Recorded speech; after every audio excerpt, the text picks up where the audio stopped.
같이 기도합니다. 사랑의 하나님 감사합니다. 이밤에 주의 핏값으로 산 주의 백성들이 한 자리에 모여서 또 하나님의 나라를 위하여 주의 영광을 위하여 또 사랑하는 우리 성도들을 위하여 함께 기도하기를 원합니다. 이곳에 친히 임재하여 주시고 또 말씀을 통해서 말씀하여 주시고 기도할 수 있는 힘을 더하여 주시옵소서. 하나님께 모든 영광을 돌립니다. 예수님 이름으로 기도합니다. 아멘. 예수님께서 우리 인간들에게 가장 중요하게 여기는 것이 무엇인지 두 가지로 말씀하신 적이 있습니다. 다른 말로 하면 율법에서 가장 중요하게 여기는 것이 무엇입니까? 또 한 율법사가 물었죠. 당연히 예수님은 뭐라고 말씀하셨어요? 하나님을 사랑하라. 그리고 내 이웃을 내 몸과 같이 사랑하라.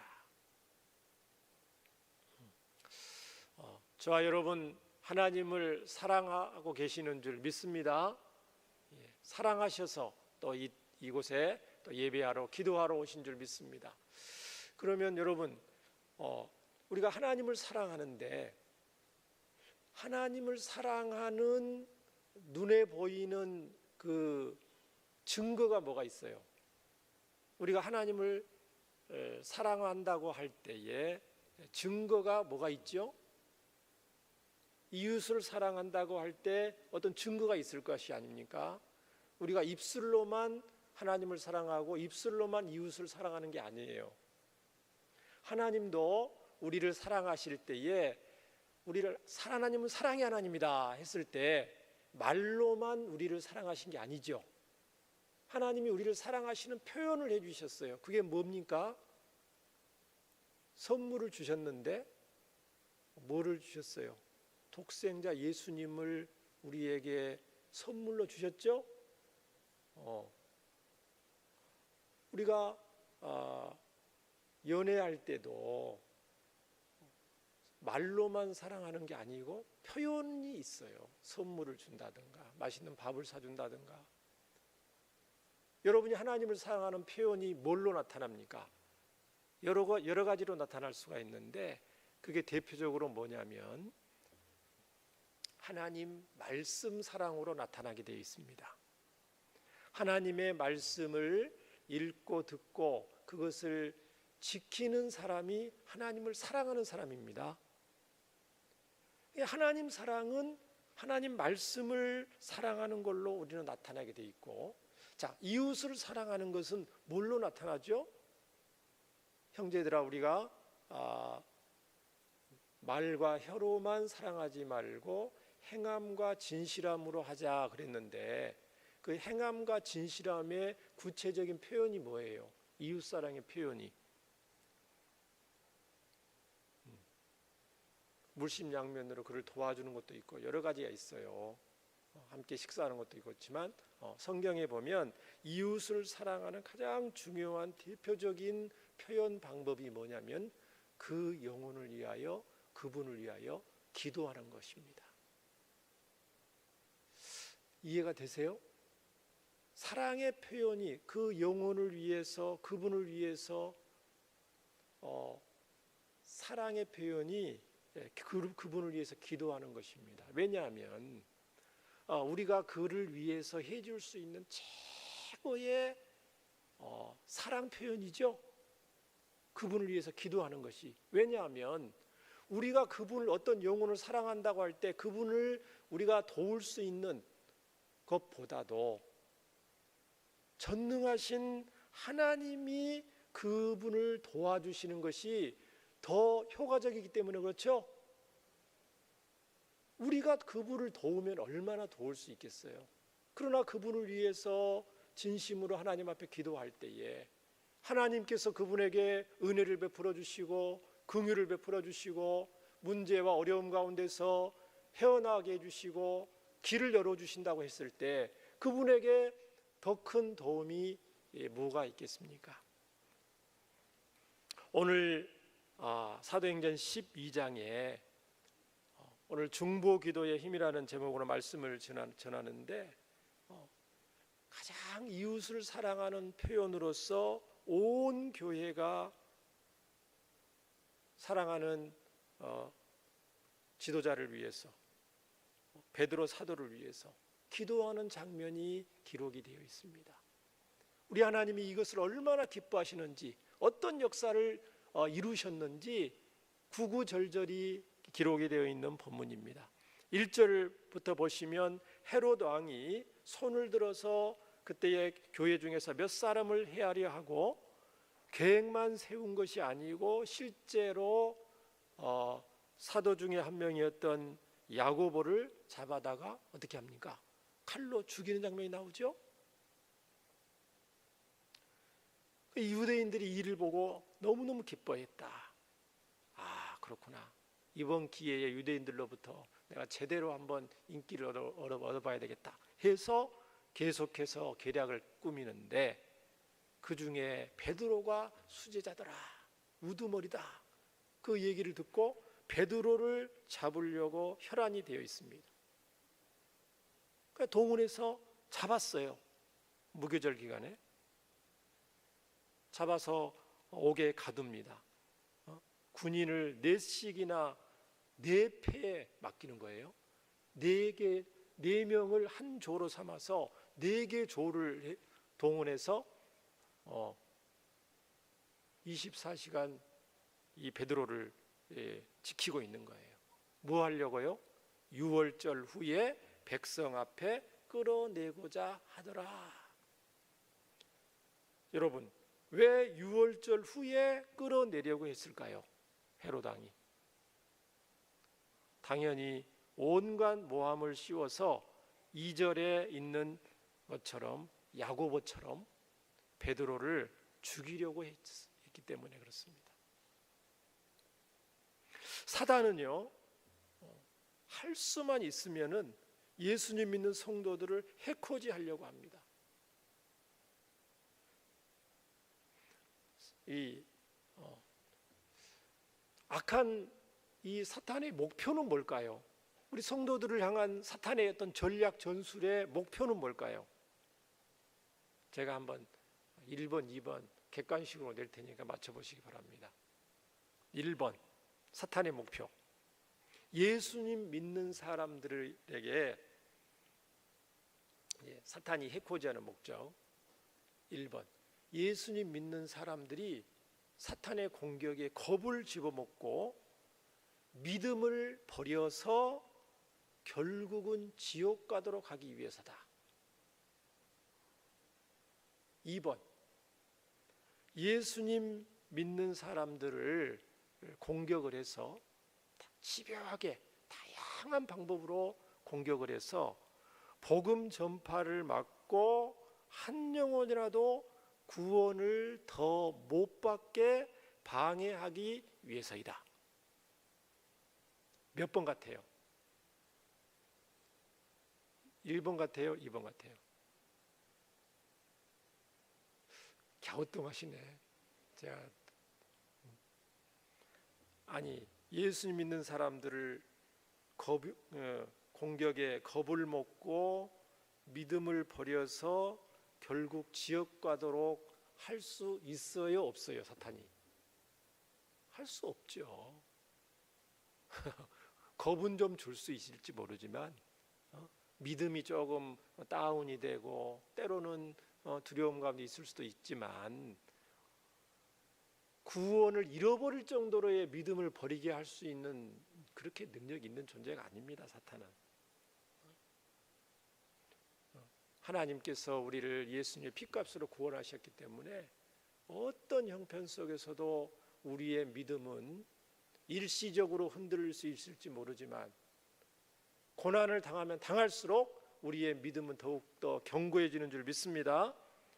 그래서 사탄은 결국 뭐냐면은 복음 전파를 막아서 한 영혼이라도 구원을 못 받게 하려고 시도를 하는 거예요. 못 받게 하는 게 아니에요. 하나님의 주권에 있는 거예요. 그러니까 사탄은 뭐를 하냐? 그냥 방해만 하는 거죠. 방해만. 할 수만 있는 대로. 베드로를 지금 그렇게 잡아다가 복음 전하지 못하도록 대표적으로 본을 보이려고 하는 것입니다. 이런 이 사탄의 이 전략이, 이 영적인 이 치열한 이 악한 원수들과의 이 전쟁이 예수님 다시 오는 날까지 지속되는 것입니다. 가면 갈수록 격렬해지겠죠. 왜 그렇습니까? 최후의 발악을 하잖아요. 예수님 다시 오시는 날이 가까워지면 할 수만 있으면 사단이 온갖 수단과 방법을 통해서 하나님의 백성들의 시간을 허비하게 만들고 맡겨진 사명 감당하지 못하도록 하고 하나님 나라를 방해하려고 얼마나 애를 쓰겠습니까? 우리는 그럴 때일수록 믿음으로 굳게 싸워 이겨야 될 줄 믿습니다. 5절에 보시면 이때 베드로가 옥에 갇혔을 때 그러면 나머지 성도들은 뭐 하고 있었을까요? 오늘 이 5절 말씀을 주목하면서 우리는 함께 기도하기를 원하는 것입니다. 교회는 그를 위하여 간절히 하나님께 기도하더라. 교회는 온 성도들이죠. 베드로를 위해서 간절히 하나님께 기도한다고 이렇게 기록이 되어 있습니다. 뭘로 기도할까요? 어떻게 기도했을까요? 예수님 이름 붙들고 온 교회 성도들이 무슨 칼과 무기를 가지고 감옥을 습격할 수도 없잖아요. 물리력을 동원해서 이길 수 없잖아요. 하나님의 방법도 아니고요. 예수님 기뻐하는 방법도 아니죠. 결국은 예수님 이름 부르면서 하나님께서 친히 이 문제 가운데 개입해 주셔서 하나님의 뜻을 나타내시고 영광을 보여주시옵소서. 기도했겠죠? 헤롯이 잡아내려고 하는 그 전날 밤에 무슨 일이 일어났느냐? 바로 전날 밤이에요. 내일 베드로가 이제 감옥에서 끌려 나가요. 그러면 이제 내일 죽는 날이에요. 그 전날 밤에 하나님께서 온 성도들의 기도를 들으시고 베드로가 두 군인 틈에 두 쇠사슬에 매여서 누워서 자고 있는데 파수꾼들이 문 밖에서 지키고 있죠. 그때 누가 나타납니까? 7절에 호련히 주의 사자가 나타나매 옥중에 광채가 나며 베드로의 옆구리를 깨서 급히 일어나라. 쇠사슬에 묶여 있는데 어떻게 일어날 수 있어요? 쇠사슬이 그 손에서 벗어지더라. 사랑하는 성도 여러분, 예수님 믿는 성도들이 중보 기도할 때에 감옥이 열리고 쇠사슬이 풀리는 줄 믿습니다. 성도들이 예수님 이름으로 기도하면 사탄의 역사와 방해가 떠나가는 줄 믿습니다. 성도들이 전심으로 기도하면 사망과 저주의 쇠사슬이 풀리게 되는 줄 믿습니다. 오늘 이 밤에도 교회인 저와 여러분이 합심해서 기도하면 하나님께서 천군 천사를 통해서 일하실 줄 믿습니다. 천군 천사가 누굽니까? 하나님의 심부름꾼입니다. 심부름꾼. 이 천사의 능력이 얼마나 뛰어난 줄 아시죠? 열왕기하 19장에 보면 저와 여러분이 잘 아는 아수르 군대가 수십만 명 동원해서 이스라엘을 공격하는 장면이 나옵니다. 사네립 왕이 랍사게라는 장군을 동원해서 이스라엘을 꽁꽁 포위를 하고 항복을 기다리고 있는 중이에요. 너희들보다 몇 배나 강한 주위의 나라들을 다 항복시켰다. 우리는 괜히 덤비지 말고 순순히 항복하면은 너희들 목숨은 살려주겠고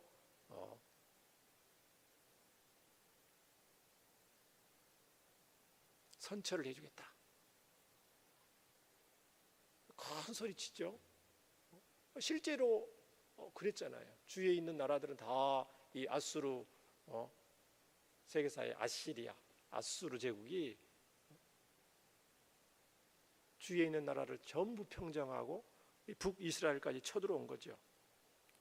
그 당시 왕이 이 히스기야 왕인데 얼마나 하나님을 모욕하고 이스라엘 백성들을 얕잡아 보고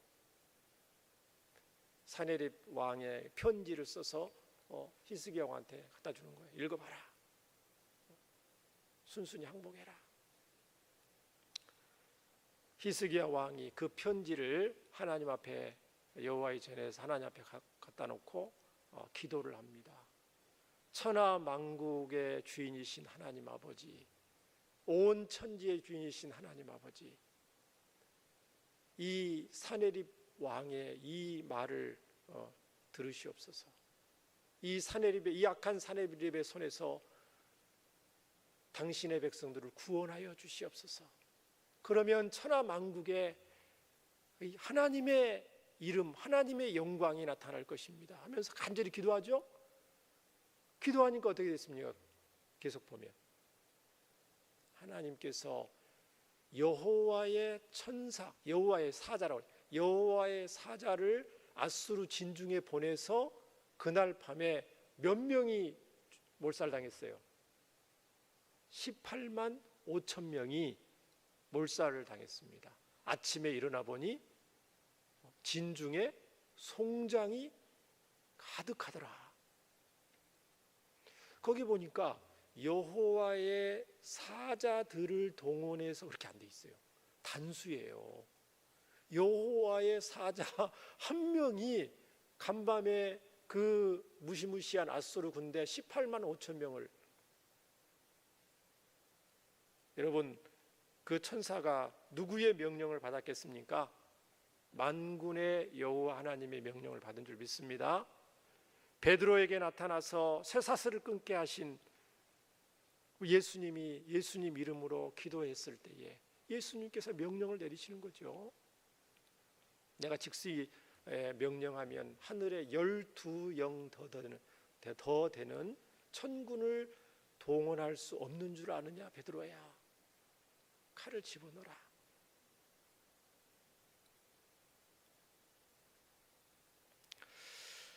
그런데 왜 이렇게 천군 천사를 동원해서까지 하나님의 백성들을 지키시고 보호하시고 기도를 들으시죠? 왜 그렇습니까? 우리에게 무슨 자격이 있는 것이 아니죠. 사실 저와 여러분 솔직히 까놓고 얘기해 보면 예수님 보혈의 공로로 저와 여러분이 하나님의 자녀가 되는 큰 은혜를 입어서 이렇게 살고 있지만은 사실 얼마나 이 땅에 살면서 크고 작은 문제 앞에서 비실비실할 때가 얼마나 많이 있습니까? 눈앞에 조그만 어려운 일이 닥쳐도 불안하고 간이 콩알만해지면서 걱정할 때가 많이 없습니까? 그런데 하나님은 예수님의 구속의 역사를 기억하시고 우리의 기도, 성도들의 간절한 기도, 전 교회적으로 드리는 기도를 귀담아 들으시는 줄 믿습니다. 구속했기 때문에, 값을 주고 저와 여러분을 건져내셨기 때문에 하나님의 자녀인 저와 여러분의 기도를 귀담아 들으시는 것입니다. 요한복음 14장 14절에 예수님은 분명히 제자들에게 이렇게 말씀하셨습니다. 내 이름으로 무엇이든지 내게 구하면 어떻게 한다고요? 내가 시행하리라. 내 이름으로, 예수님 이름 붙잡고 무엇이든지 예수님께 구하면, 하나님이 기뻐하시는 것을 구하면 내가 시행하리라 약속해 주셨습니다. 왜 예수님이 들어주시죠? 왜 응답해 주시죠?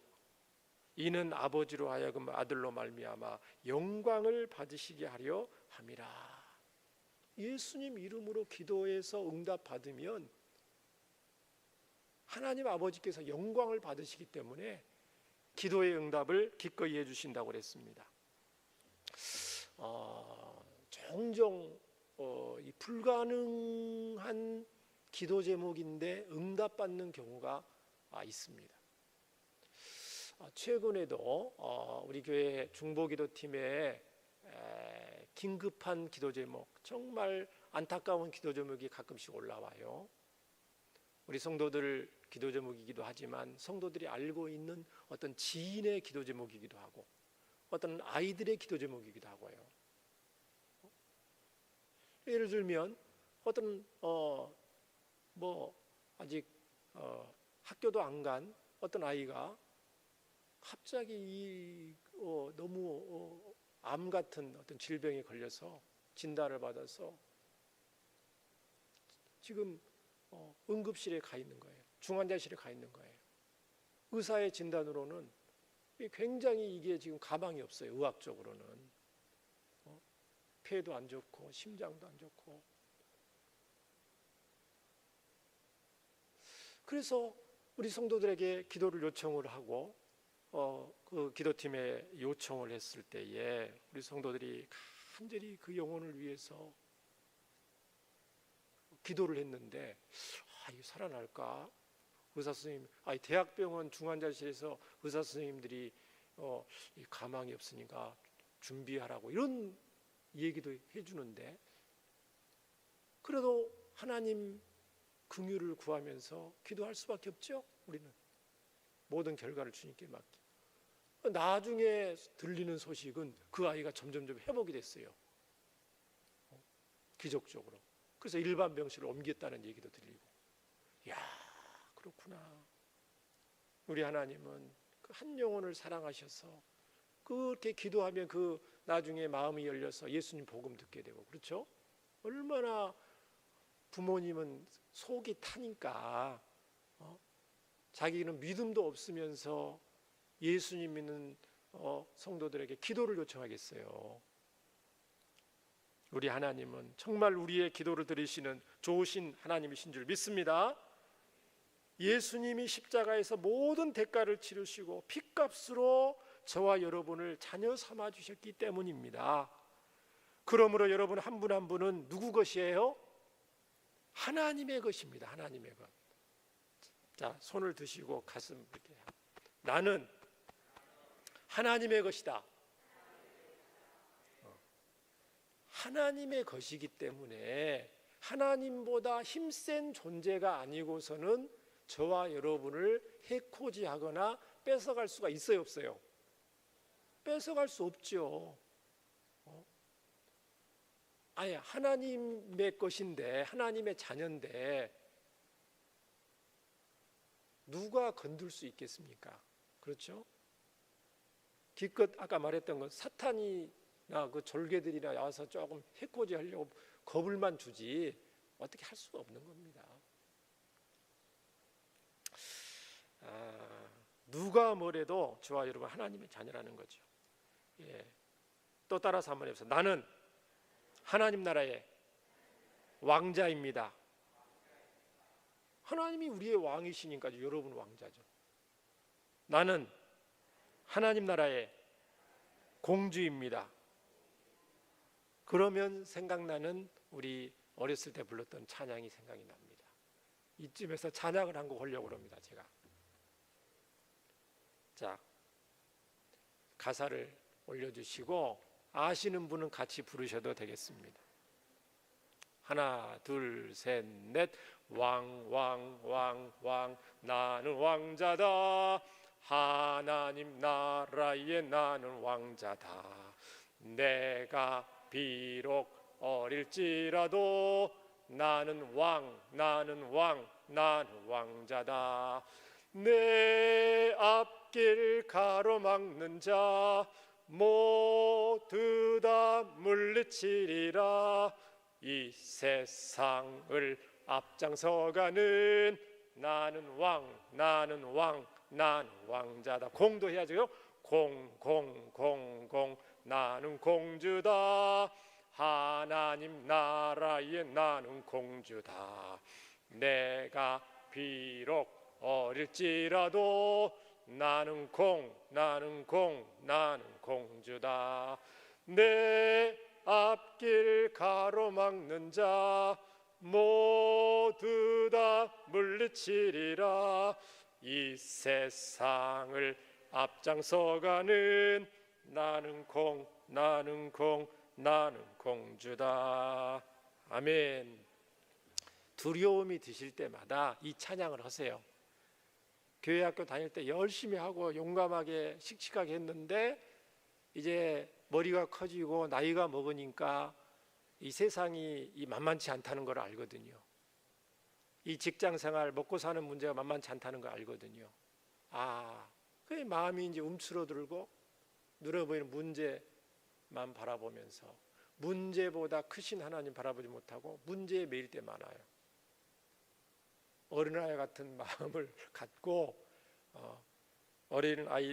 어렸을 때 불렀던 이 찬양 열심히 불러야 될 줄 믿습니다. 만왕의 왕 만유의 주 되신 예수님이 우리의 주인이시다. 우리의 아버지이십니다. 그래서 이 요한복음 14장 14절 내 이름으로 무엇이든지 내게 구하면 내가 시행한다고 예수님 말씀이 있습니다. 이 약속의 말씀 붙잡고 이 밤에 기도합니다. 주여 모든 염려를 주님께 맡기게 하시고 우리의 기도를 응답하여 주옵소서. 온 세상의 주인이신 우리 아버지여, 우리를 가장 사랑하시고 선하게 창조하시고 행복하기를 원하시는 줄 믿습니다. 하나님 아버지께서 친히 저의 이 문제를 다스려 주시옵소서. 천군 천사를 통해 문제 자체를 해결해 주시옵소서.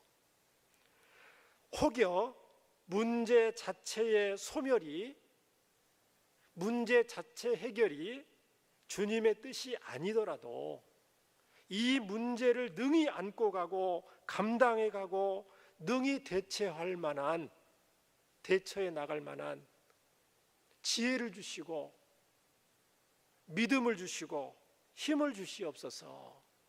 이렇게 우리는 기도해야 될 줄 믿습니다. 8절부터 9절을 쭉 보시면 베드로가 이제 천사가 시키는 대로 겉옷을 입고 따라갑니다. 따라가는데 천사가 하는 것이 생수인지를 알지 못하고 환상을 보는가 하니 첫째 둘째 파수를 지나서 쇠문을 통과했더니 문이 저절로 열립니다. 베드로가 정신이 번쩍 들어서 그렇구나, 내가 이제야 참으로 주께서 그의 천사를 보내어서 헤롯의 손과 유대 백성의 모든 기대에서 벗어나게 하신 줄 알겠노라 하고 깨닫고 마가라는 요한의 어머니 마리아의 집에 갔더니 거기서 뭐하고 있어요? 사람들이, 여러 사람이 거기에 모여서 뭐하고 있어요? 기도하고 있더라. 중보기도하고 있었던 거죠. 예수님 핏값으로 산 하나님의 자녀들이 합심해서 전심으로 기도할 때 놀라운 역사들이 일어난 줄 믿습니다.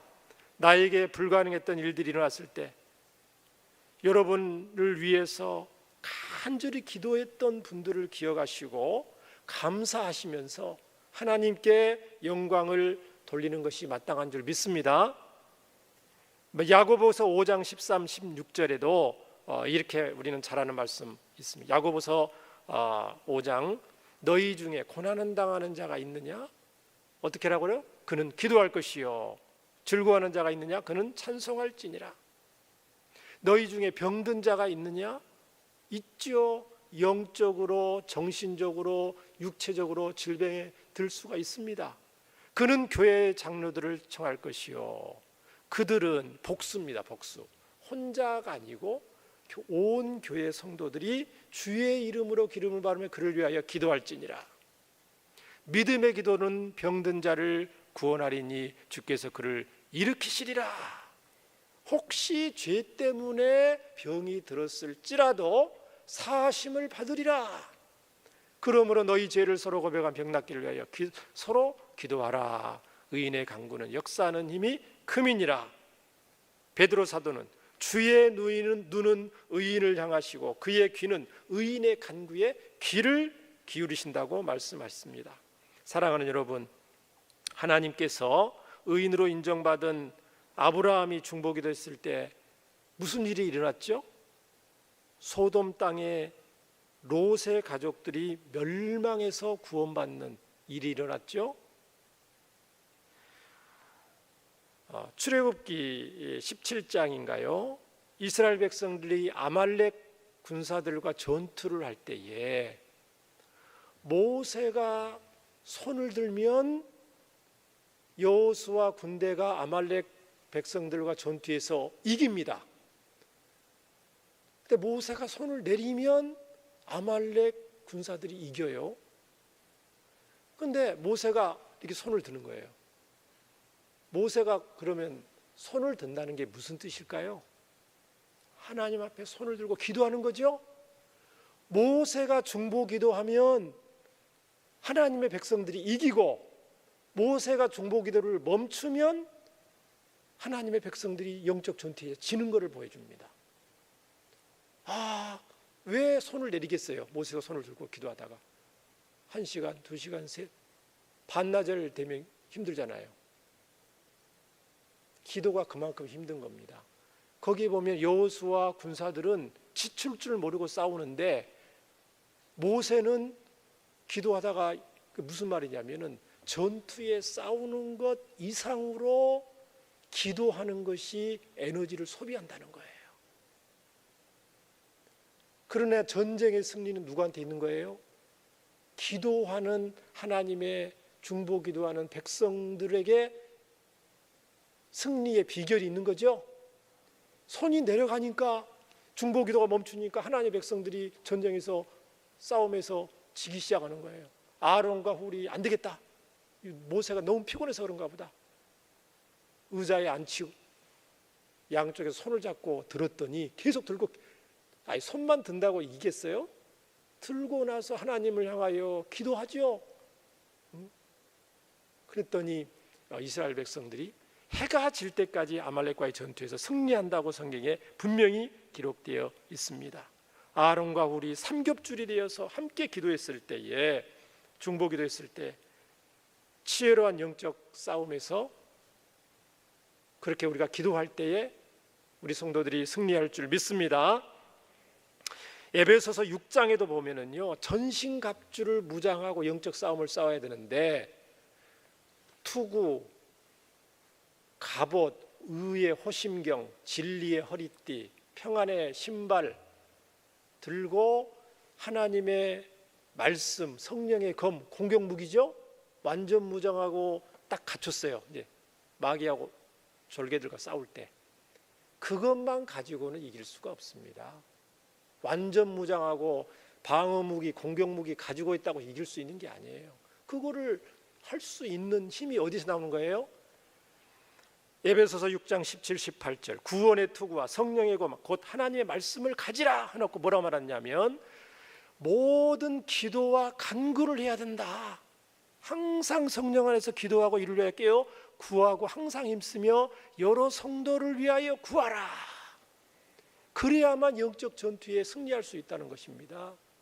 완전 무장하고 승리할 수 있는 비결은 기도하는 거죠. 기도하는 거. 그래서 이 밤에 우리는 기도하는 것입니다. 사랑하는 여러분, 영적으로 정신적으로 육체적인 질병 가운데 고통하는 소중한 우리의 지체들 위해서 함께 기도하면 좋겠습니다. 너무 힘들고 어려워서 또는 어느 누구에게도 쉽게 말하지 못하고 눈물 흘리고 있는 소중한 우리의 지체들이 있다면은 이 밤에 그들을 떠올리면서 예수님 마음으로, 예수님 이름으로 기도하기를 원합니다. 그럴 때 하나님은 베드로에게 역사하셨던 것처럼 반드시 하나님의 방법으로 역사해 주실 줄 믿습니다. 또 담임 목사님 선교 열정을 위해서, 또 이 나라 민족을 위해서, 선교지를 위해서 이 시간에 또 함께 기도하기를 원합니다. 기도하겠습니다. 살아계신 하나님 아버지, 감사와 찬송과 영광을 돌립니다. 내 이름으로 무엇이든지 내게 구하면 내가 시행하리라 약속의 말씀을 주셨습니다. 우리를 예수님의 핏값으로 사셔서 예수님 이름 부르며 기도할 때에 하나님 영적 전투 가운데 있는 성도들이 새 힘을 얻어 회복하게 하시고 모든 죄와 저주의 쇠사슬이 끊어지게 하시고 하나님의 자녀로서 담대하게 이 땅을 살아갈 수 있는 새 힘과 은혜를 공급받게 하시는 줄 믿습니다. 주여, 저희들에게 이 밤에 기도의 힘을 더하여 주시고 나 자신을 위해서 당연히 기도할 뿐만 아니고 사랑하는 소중한 지체들을 위해서, 연약한 성도들을 위해서 함께 기도할 수 있도록 은혜를 더하여 주옵소서. 담임 목사님 붙잡아 주셔서 모든 선교 일정과 선교지 탐방 가운데 주님 붙잡아 주시고 힘 주셔서 선교사님들에게 큰 위로와 힘이 되는 시간 되게 하여 주시옵소서. 이 나라를 붙잡아 주시옵소서. 선교지 가운데 함께 하여 주셔서 북한 동포들을 불쌍히 여겨 주시옵소서. 우크라이나에 있는 성도들을 긍휼히 여겨 주시고 하루속히 전쟁이 끝나게 하여 주시옵소서. 예수님 이름으로 기도드립니다.